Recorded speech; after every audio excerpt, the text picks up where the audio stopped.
Okay, so this is like my speech for nonverbal communication. I have my friends here. I'm at Lee University. It was kind of hard to find a third person because there's a lot of orientation stuff going on. But yeah, I'm gonna start. All right, so yeah. So I'm doing my speech on nonverbal communication. So I'm gonna explain why this is also relevant to you guys. Okay, and I know you're a business major. Nonverbal communication is very important in any kind of speech. I'm a pastoral ministry major, so I do a lot of preaching. I used to not like communication. I used to not like speech. I used to not like publicly speaking, but nonverbal communication has been something that I'm passionate about because it increases people's engagement with what I'm saying. And like you're an engineering major, you guys both have to make like business deals and talk with your guys as like advisors in college. You guys will have to make speeches for your guys' class. And a way that you can increase engagement, not just with your professors, but with your class, is nonverbal communication. So I want to talk a little bit about that today. So the first main point, which I have 3 main subpoints for that, is your voice, other than words. And the first one is inflection. The definition of inflection on Google is a change in the form of a word to express a grammatical function or attribute such as tense, mood, person, etc. So let's say I'm up on stage preaching, and I'm up there. I'm really monotone. Like I'm kind of slouching, just like, yeah. So this next verse, Jesus said. That doesn't make you engage. It doesn't make you feel like I'm interested. So if I'm not interested, why are you guys not interested? So I would add inflection to my tone. I'd add inflection to my voice and be like, in this next verse, Jesus said. That makes you realize that I'm interested, and that gives you a reason to be interested yourselves.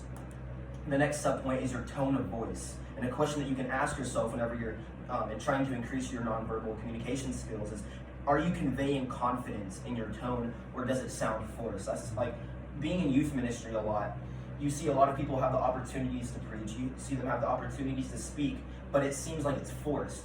Like they're up there reading straight from a paper, they're reading from a website, and it seems really forced.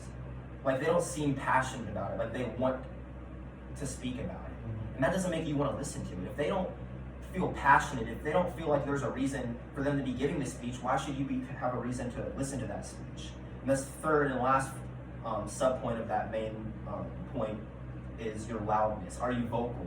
Loudness, it plays into your tone, and loudness adds an element of passion.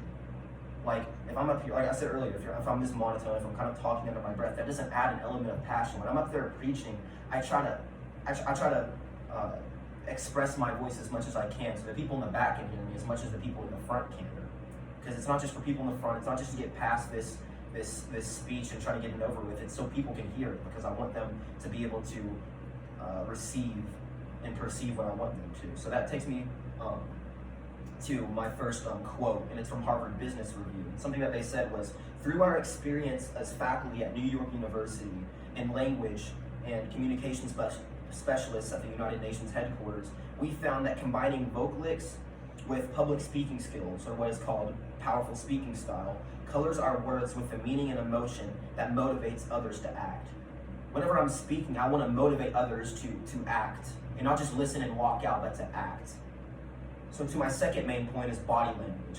How can you improve your body language? I want to go to a quote from Columbia EDU. It says, however, and this is the context of this is it's referring to the great speakers of our time, and about how it's really easy to put them on a pedestal and think that you're just inadequate to speak or to preach. Underneath that confidence of those great speakers lies years of training and practice. Stage presence is a learned skill. As a pastor, or as an aspiring pastor, it's really easy to look at people who are where I want to be at and think that they have that confidence I wish I had. They have that knowledge I wish I had. But that thing is, they didn't gain that overnight. It took years of training and skill of not just verbal communication, but like this entire speech, non-verbal communication. The first subpoint is your posture. If I was up here like slouching and just kind of like laying back, you wouldn't be inclined to listen to me. If I look out in the audience to people listening to me and they're doing those same things, they're slouching, I can, without a shadow of a doubt, know they're not listening. So if I'm up here slouching, if the speaker's slouching, what does that make the audience think of what they're saying? The next sub point is your hand and body movement. Something that I've always done is speak with my hands. I feel like if I'm up here, like, I've noticed with how I view speakers, I've never seen somebody just sit up here, stand in one spot, and not move their hands. But the way that they move their hands, the way that they pace back and forth on the stage, it keeps the person engaged. They have something to look at, rather than just looking and focusing on one spot. And the last sub point is your eye contact. And I want to go to a quote from Aaron Ito, who has their PhD. Research has shown, this is, and I quote, that eye contact activates the limbic nerve system. This means that the same neurons that are firing in someone's brain will also fire in yours when you share eye contact with them. When I preach, I try not to just look at one spot, I try to look at everybody. And that kind of goes back to my first points where I'm talking about loudness. I want to express my voice to everybody to hear. I want to look at everybody and realize that I'm not just talking to a big group of people, I'm talking to you, everybody. And basically in conclusion, as I said earlier, nonverbal communication is just probably even more essential than your verbal communication. It doesn't matter what kind of content that you're presenting in a business agreement or content that you're expressing in an engineering plan.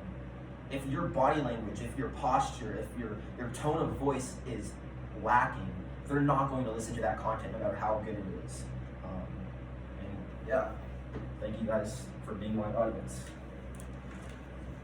Perfect, 6.5 minutes.